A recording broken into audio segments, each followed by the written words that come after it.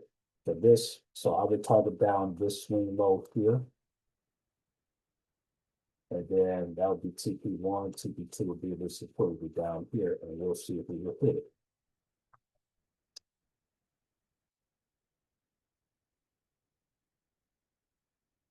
Okay, so we're almost there. So we came close to hitting our target here and wicked out a hit there. So we actually hit our first TP here. I hit it. The first wick here came close, and then when we tested this fair value gap here, it actually pushed it down further. And then we tested here and went down and hit our target. But then we won that trade. Okay. Now, looks like price at external liquidity. I don't think so. No, I don't think so. So price is probably still trading internally. So now what we would do is we would bring our pullback points down to here. So we would pull a 15-minute pullback and then our 3-minute. And we'd be looking for price to retest this area, or maybe retest even this fair value gap. So I would probably put this here. And then maybe trade it back down.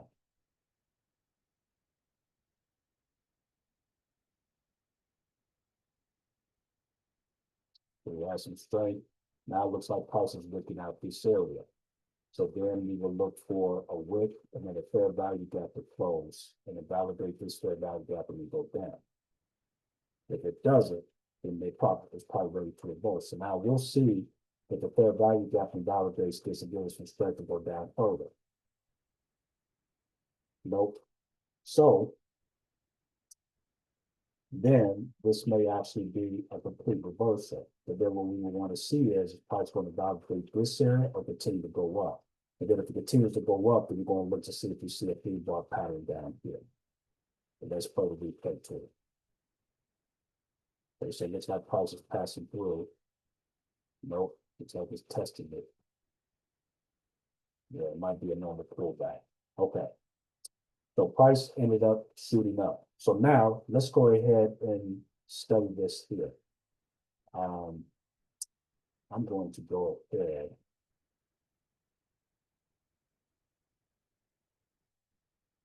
Turn this indicator off because for some reason this indicator is not doing really good.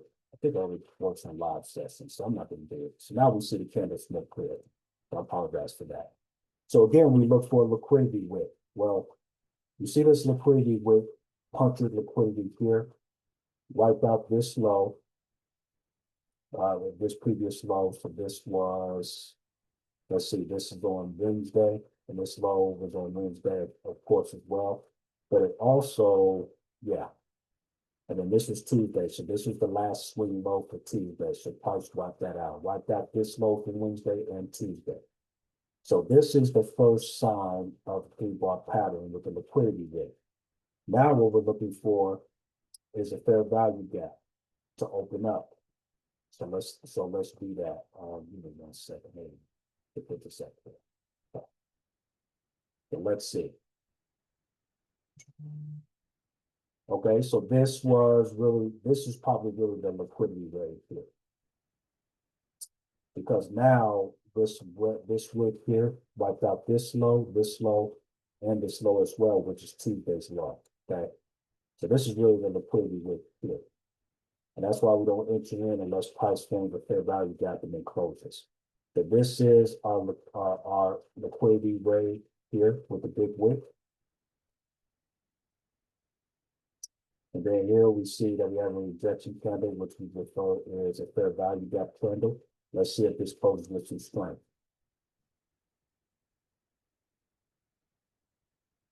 Okay, we didn't get a strong signal, so we wouldn't have jumped in here, but this is a good sign. So let's see if price breaks above this chops level to give us strength. Okay, so now we have strength, so we would have got in here. So now we put our replay tool here, our risk reward tool here. and then we would target all the way up to this liquidity. This will probably be TP. This will be TP1, and then maybe all of this up here will be TP2. So then we will put our stop loss down here, because price will come back to will go up and do a healthy pullback in this area and then go out. So this will prevent us from being stopped out of our stop losses right behind this with here. Okay. So let's see if price ends up playing out and doing what it wants to do. Okay, so then it did a healthy pullback, which I just want to respect that fair value gap. And then you had a huge rejection here, and price just soared all the way up here. So remember, we got in right here. So we would have gotten a healthy pullback and then went up to here. And as you can see, price keeps on climbing up. Another healthy pullback to this fair value gap, another rejection, and then it just continued to soar up. And we hit our first TP here, almost to TP2. Let's see if it hits it. Yeah, pretty much hit TP2 with this wick right there. And then we probably got another healthy pullback. And then, yeah, another healthy pullback, but yet still, there we go. Another healthy pullback there. And then we ended up putting past our target, and we actually got all the way up to here. Now, we entered from, I want to say, right here. Looks like we entered here. So let's just say we entered here, because I believe, yeah, I think we entered right here. Yep. So you take this and you go all the way up to here. Let me pull this, let me pull this down. All the way up to here. See how many points that is. So let's do the math.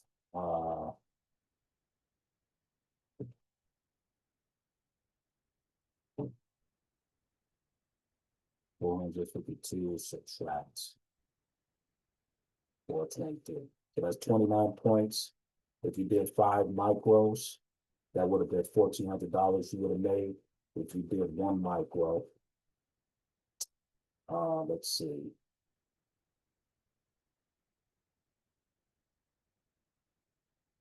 One micro. Yeah, that might have been $29 or maybe more. No, I'm sorry. It's $2 per point. But that might have been a $58 profit. So still decent, right? So that's how we actually trade liquidity. Okay. And so I'll go then from here, we will want to wait for price to pull back. But let me actually erase this. So we will want the price to pull back to here before we even look for another entry. So then what I would do is I would put this here.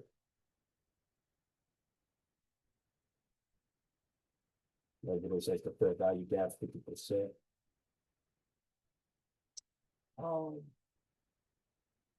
Matter of fact, I can use my third here. So make this low to this high.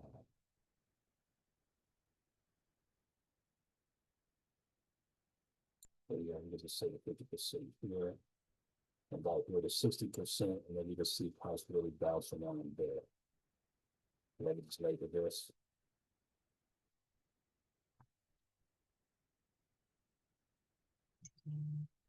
And then I will wait for price to give me a 3-bar pattern before even doing a entry.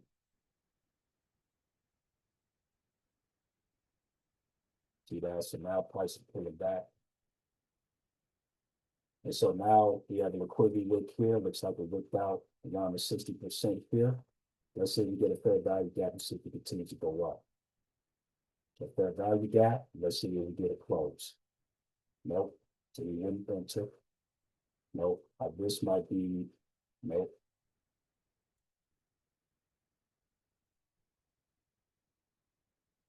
Yeah, so price might be at liquidity up here. So then at this point, this is, yeah, this is still trading internally. This is close to the New York session at this point. But yeah. So that might be on the liquidity rate.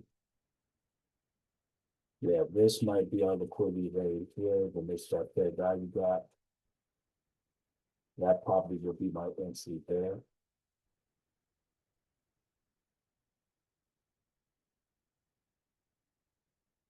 Yeah, that would be my entry there. So let's go back. So once again, we see a liquidity rate with the wick right here. And then a rejection candle, which is rejection candle forming the fair value gap, and then the fair value gap closed and it opened up here. We got strength here.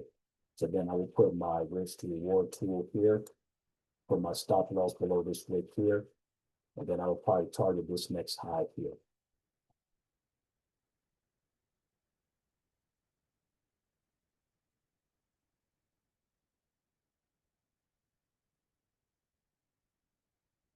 Those price pulled back, inspected that area,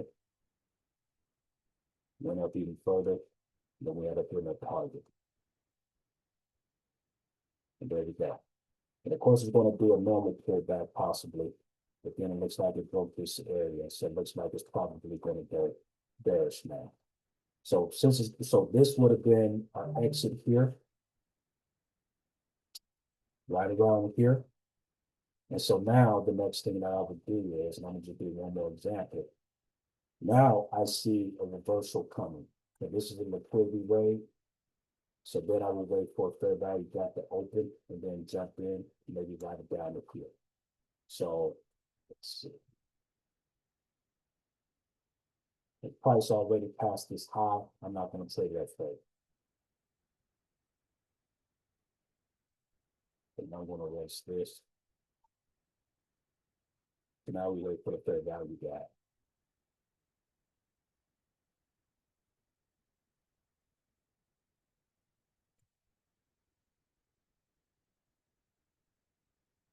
So we got a tops level. I will wait for the fair value gap to close and pass this tops level, and then I will jump in. So that's what I would be doing. So now you got some strength, and now it closed below here. But then at this point, I'll probably wait for this to close below this chop and then get in. So we didn't get no strength. We got strength there. So I probably would have jumped in on the strength candle here.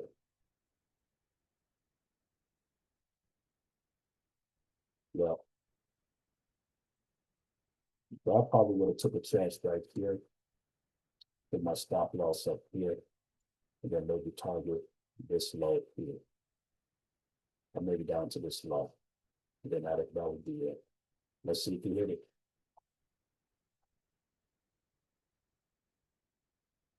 You almost hit it. Yep, getting close to hitting it. Yeah, I mean, we came close to hitting our target. So we got to right here, which is fine. Though it's not too bad. We got a decent entry from here to down here, but that's okay. And then now when we look at this here, so let's study this and then we'll wrap it up. So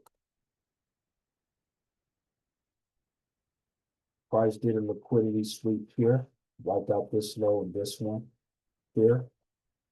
So then at this point, we see that we have the order block where there's 5% bulls. So then we see that a fair value gap started to push. This opened up at the closing of this previous candle. So we will want to wait for the fair value gap to validate this fair value gap before we can take it that further. Let's see if it does that. Okay, so now we'll wait for the close of the next fair value gap. But yeah, rejected it, then came back down. But then finally came up and did this. So notice it did a healthy pullback here. So then we had but we had a liquidity rate, we had a fair value got closed, but it didn't close with strength. But this closed with a lot of strength.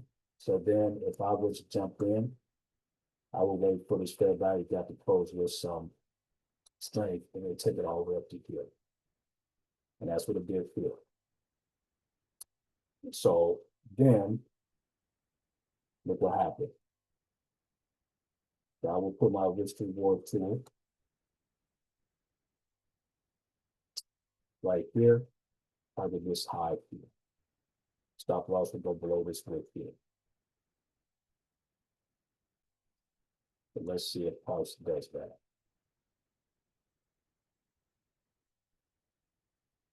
And up, pull back, and then went even further.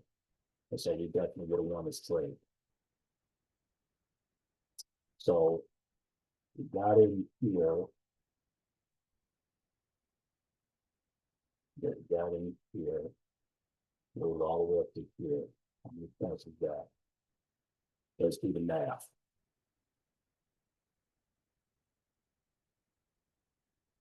$465, subtract 437. 18 points. So if we time that by